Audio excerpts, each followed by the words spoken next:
ఏంది సల్మాన్ భయ్యా ఇది?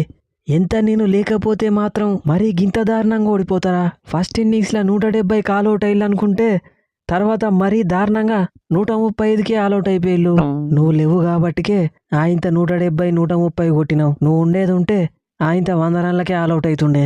కరెక్టు, నేనుండేది ఉంటే 2 ఇన్నింగ్స్లలో సెంచరీలు కొట్టి మన టీంని కాపాడుతుండే. బాబరు, వాస్తవం మాట్లాడాలంటే ఏదో పెద్ద పోటుగాని లెక్క కెప్టెన్సీ మళ్ళా తీసుకున్నావు. వెస్టిండీస్తోని సిరీస్ గెలుద్దాం అనుకుంటే ఒకటి ఓడిపోయినావు, ఒకటి గెలిచినావు, డ్రా అయింది. ఇక ఇంగ్లాండ్లో సిరీస్ అనగానే నీ వట్టలు అనికినాయి. ఇంజురీ అని చెప్పి బయట కూర్చొని ఎంజాయ్ చేస్తాను. నువ్వు మాట్లాడుతున్నావా? సల్మాన్ భయ్యా, నేను భయపడి బయట కూర్చోలేదు, ఇంజురీతోని బయట కూర్చున్నా. ఇంజురీయా? ఏ యాంగిల్లో నీకైంది ఇంజురీ అనిపిస్తాంది? గా ఇండియన్ ప్లేయరు కేఎల్ రాహుల్ శ్రీలంకతోని ఫస్ట్ మ్యాచ్ ఆడేటప్పుడు ఫస్ట్ ఇన్నింగ్స్లో 82 రన్స్ కొట్టిండు. ఫుల్ బాడీ క్రాంప్స్ వచ్చినాయి, నడవలేకపోయిండు. 2 ఫిజియోలు వచ్చి పట్టుకొని పోయిళ్ళు. అయినా గాని మళ్ళా 3వ ఇన్నింగ్స్లో బ్యాటింగ్కి వచ్చి 35 రన్స్ కొట్టిండు. నువ్వు ప్రాక్టీస్ చేస్తా అంటే రైట్ హ్యాండ్ ఏలికి చిన్న దెబ్బ తాకింది, దానికే నువ్వు బయట కూర్చోబడుతీవి. చిన్న దెబ్బే కదా అని వచ్చి గ్రౌండ్లో ఆడితే మళ్ళీ అది పెద్దగా అయితే హూ ఇస్ రెస్పాన్సిబుల్? అలాంటి ప్లేయరు ఇంపార్టెంట్ మ్యాచెస్కి అవైలబుల్ ఉండాలి కదా. పెద్ద పెద్ద టీంలతోని మ్యాచ్ అనగానే భయపడి ఇంజురీ అని బయట కూర్చుంటావు. ఇక చిన్న టీంలతోని మ్యాచ్ అనగానే కథం బాబ్జీ ద కింగ్ అని బయటకు వస్తావు. మ్యాచ్ ఓడిపోయినందుకు నీకు పడాల్సిన మింగులన్నీ నాకు పడతాయి. సల్మాను, బాబ్జీ ద కింగ్ టీంలు ఉండేది ఉంటే మనకి పరిస్థితి వచ్చేది కాదు. మన బాబ్జీ ద కింగ్ కి గా Ali Robinson, Josh Tongue, Jofra Archer ఒక లెక్కన వట్టిగానే మడత పెడతాడు. డాన్సర్ రిజ్జు వచ్చినావా? ఇంకత్తలే ఏందనుకుంటానా? మీ ఇద్దరే మ్యాచ్లు గెలిపించే దాని గురించి మాట్లాడాలి. 7 వికెట్లు పడ్డప్పుడు బౌలర్లతోని బ్యాటింగ్ చేస్తున్నప్పుడు అవతల Jofra Archer, Josh Tongue bowling వేస్తున్నప్పుడు ఫస్ట్ బాల్ సింగిల్ తీసి బౌలర్లకు బ్యాటింగ్ ఎట్లా ఇవ్వద్దేందివే నీకు? చూడు సల్మాన్ బ్రో, నాకంటే Ollie Robinson, Josh Tongue, Jofra Archer పెద్ద మ్యాటర్ కాదు. కళ్ళు మూసుకొని వాళ్ళ బౌలింగ్ లో బ్యాటింగ్ చేస్తా. కానీ మన బౌలర్లకు కూడా వాళ్ళు బౌలింగ్ ఎట్లా చేస్తారో తెలియాలంటే వాళ్ళ బౌలింగ్ లో వీళ్ళు బ్యాటింగ్ చేయాలి. మన ఖుర్రం షెహజాద్, అలీ ఉస్మాన్, మొహమ్మద్ అబ్బాస్ వీళ్ళు కూడా వాళ్ళ లెక్క బౌలింగ్ చేయాలంటే వాళ్ళ బౌలింగ్ లో వీళ్ళు ఆడాలి. ఓ మై డాన్సరు, మన బౌలర్లను ఎక్స్పోజ్ చేస్తే గా ఇంగ్లీష్ బౌలర్లు యార్కర్లు, బౌన్సర్లు గుద్ది వాళ్ళని ఇంజూరీ చేసి పడేస్తారు. అయినా నిజం చెప్పరాదు, వాళ్ళ బౌలింగ్ ఆడాలంటే భయపడి సింగిల్ తీసి ఇచ్చిన అని. భయమా? భయానికి మీనింగే తెలియదు నాకు. బాల్ కనబడతలేదని సింగిల్ తీసి వాళ్ళకు బ్యాటింగ్ ఇచ్చిన. Next match law Babji the king వస్తాడు. ఇక మీ ఇద్దరు కలిసి ఆడుకోలే, నాకు సంబంధం లేదు. నేను కెప్టెన్సీ చేస్తే ఆయనతో 3 రోజులన్నా ఆడినాం. ఇక నెక్స్ట్ మీ ఇద్దరు ఆడితే ఏమవుతుందో. 3 రోజులా? 3 రోజులు ఎక్కడ ఆడిలువా మీరు? సగం రోజు వర్షమే పడే. 2.5 రోజులల్లా మీ ఆటని ముగించేసినాం. ఇన్నింగ్స్ 100 పరుగుల తేడాతో మిసికినాం.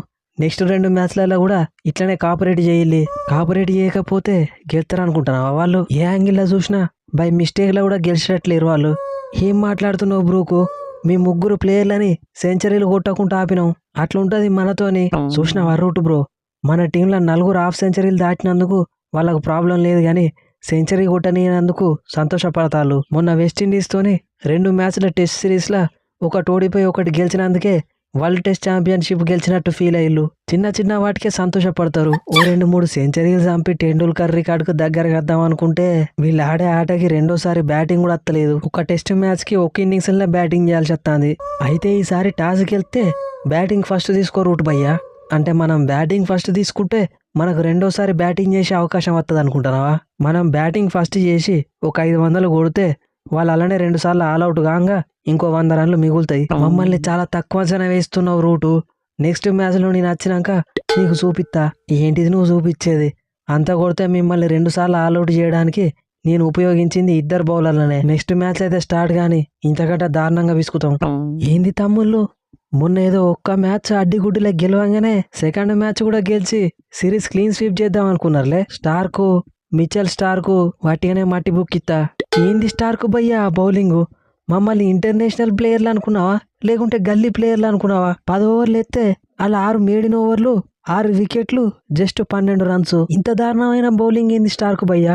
మొన్న సెంచరీ చంపిన తమ్ముడు తమీంని కూడా డక్అవుట్ చేసి పడేసిన.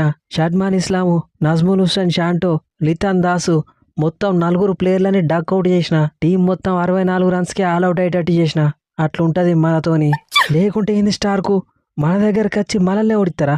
ప్రపంచం మొత్తం ఇజ్జత్ పెట్టేట్టు చేసిళ్ళు. ఈ మ్యాచ్ లో మనం వీళ్ళని పిసుకుడికి ఇంకోసారి ఆస్ట్రేలియాకు రావాలంటే భయపడాలి. కమిన్స్ భయ్యా, ఫస్ట్ ఇన్నింగ్స్ లో 64 రన్స్కే మేము ఆల్అౌట్ అయి ఉండొచ్చు, కానీ సెకండ్ ఇన్నింగ్స్లో మాత్రం ఖచ్చితంగా కంబ్యాక్ ఇస్తాం. మ్యాచ్ గెలవకపోయినా కనీసం డ్రా అన్న చేసుకొని సిరీస్ గెలుస్తాం. తమ్ముడు, మీరు పడుకున్న పులిని లేపిల్లు. 3 రోజుల ఆటను ముగిస్తాం. పాడికలు పాడికలు పాడికలు. ఏడికెళ్ళొచ్చిండివా ఈ పాడికలు? ప్రాక్టీస్ మ్యాచ్లా 140 నాట్అవుట్, ఫస్ట్ టెస్ట్లా 167, తర్వాత 44. మనం ఫస్ట్ టెస్ట్ ఓడిపోయినామంటే దానికి కారణం ఈ పాడికలే. అయితే ఏం చేద్దామంటానో సిల్వాబాయ్? ఇప్పుడు చేసేదేం లేదు. రేపు సెకండ్ టెస్ట్లా ఈ పాడికల్ని అవుట్ చేసిన వాళ్ళకి లైఫ్ టైం సెటిల్మెంట్. నేను అవుట్ చేస్తా సిల్వాబాయ్. ఈసారి పాడికల్ని నేను అవుట్ చేస్తా. నువ్వేంది అవుట్ చేసేది? నేను ఆల్రెడీ పర్ఫెక్ట్ ప్లానింగ్తో వస్తానా. నేను కూడా అవుట్ చేస్తా. మీరు అవుట్ చేస్తా అంటే ఎప్పుడు ఆయన సెంచరీ చంపినాక అవుట్ చేసుడు కాదు, పాడికల్ని 10 రన్ల లోపే విసుకాలే. ఖచ్చితంగా సిల్వాబాయ్, ఈసారి పాడికల్కి అష్టదిగ్బంధనమే. తోటకూర కట్టేం కాదు, మల్లమ్మి మీద సెంచరీ చంపి మడత పెట్టకపోతే నా పేరు పాడికలే కాదు. నేను ఎలాగోలా నెంబర్ 3 స్పాట్లో ఆడిపోవడానికి రాలేదు. టెస్ట్ క్రికెట్లో నెంబర్ 3 స్పాట్ని ఏలడానికి వచ్చిన. ఈసారి నీ కోసం పర్ఫెక్ట్ ప్లానింగ్తో వస్తానం పాడికలు. గ్రౌండ్లో చూసుకుందాం. కుల్దీప్ బ్రో మొన్న వచ్చిన మానవ్ సుతారు 10 వికెట్లు తీసిండు. ఆల్రౌండర్ జడేజా అన్న 3 వికెట్లు తీసిండు. కానీ మన మెయిన్ స్పిన్నర్ అయిన నువ్వు మాత్రం 1 వికెటే తీసినావు. అట్లా అనుకుంటే నువ్వు 2 ఇన్నింగ్స్ ఆడి 24 రన్సే కొట్టినావు. గా మానవ్ సుతారు కూడా 1 ఇన్నింగ్స్లోనే 24 రన్స్ కొట్టిండు. సరే సరే, ఇప్పుడు లాస్ట్ మ్యాచ్ గురించి మర్చిపో. ఈ మ్యాచ్లో ఏం చేస్తావు? నిన్ను ఎక్కువ ఇబ్బంది పెట్టిన ప్లేయర్ ఎవరో చెప్పు, ఆయన అవుట్ చేసి నీ గిఫ్ట్ ఇస్తా. ఉన్నాడు. మనల్ని ఎక్కువ ఇబ్బంది పెట్టిన బ్యాట్స్మెన్ ఒకడు శ్రీలంక టీంలో ఉన్నాడు. బౌలింగ్ ఆల్రౌండర్ అయి ఉండి కూడా మనల్ని 30 తిప్పలు పెట్టిండు. ఫస్ట్ ఇన్నింగ్స్లో సెంచరీ చంపిండు. ఆ తర్వాత సెకండ్ ఇన్నింగ్స్లో 84 రన్స్ కొట్టిండు. అసలు ఆయననే తొందరగా అవుట్ చేసేది ఉంటే మ్యాచ్ 3 రోజులలో అయిపోతుండే. నాకు అర్థమైంది. సోనాల్ దినుషా వికెట్ని నీకు గిఫ్ట్ గిత్త గిల్లు ఇవ్వాలే. ఇవ్వకపోతే నెక్స్ట్ సిరీస్లో నువ్వు ఉండవు. సోనాల్ తమ్ముడు, మన టీంని ఎవరన్నా గెలిపేయడానికి ట్రై చేసిల్లా అంటే అది నువ్వు మాత్రమే. ఆ మ్యాచ్లు ఇచ్చినట్టే ఈ మ్యాచ్లో కూడా పర్ఫార్మెన్స్ ఇస్తే గెలవడానికో కనీసం డ్రా చేసుకోవడానికో ప్రయత్నించుదాం. పర్ఫార్మెన్స్ పీక్స్ ఉంటుంది. నువ్వు టెన్షన్ పడకు కెప్టెన్ బ్రో. ఏంటిది పీక్స్ ఉండేది? ఈ డిఎస్పి సిరాజ్ ఉండంగా కూడానా 2 ఇన్నింగ్స్లలో నీ పుల్ల తీయబోయేది నేనే. Let's meet in the ground. So friends, ఈ స్పూఫ్ కనుక మీకు నచ్చితే మా ఛానల్ని సబ్స్క్రైబ్ చేసుకోండి. వీడియోని లైక్ చేయడం మాత్రం మర్చిపోకండి. సో ఈ వీడియోలో 3 టెస్ట్ మ్యాచెస్ అయితే మనం కవర్ చేసినాం. ఇంగ్లాండ్ వర్సెస్ పాక్, అట్లనే Sri Lanka versus India and Australia versus Bangladesh. So అన్ని టెస్ట్ మ్యాచ్లే కాబట్టి వాటన్నిటిని ఈ వీడియోలో కవర్ అయితే చేసిన. అనుకున్నట్టే ఇంగ్లాండ్ పాక్నైతే చాలా దారుణంగా విసికింది. మొన్న వెస్టిండీస్తో ఆడిన ఫస్ట్ టెస్ట్ మ్యాచ్లో బాబ్జీ ద కింగ్ ఏమో ఆయన బ్యాటింగ్ చేయకుండా బౌలర్లకు స్ట్రైక్ ఇచ్చిండు. ఇక నిన్నటి మ్యాచ్లనేమో రిజు ద డాన్సర్ కూడా ఆయన బ్యాటింగ్ చేయకుండా స్ట్రైక్ ఫస్ట్ బాల్కే బౌలర్లకు ఇచ్చిండు.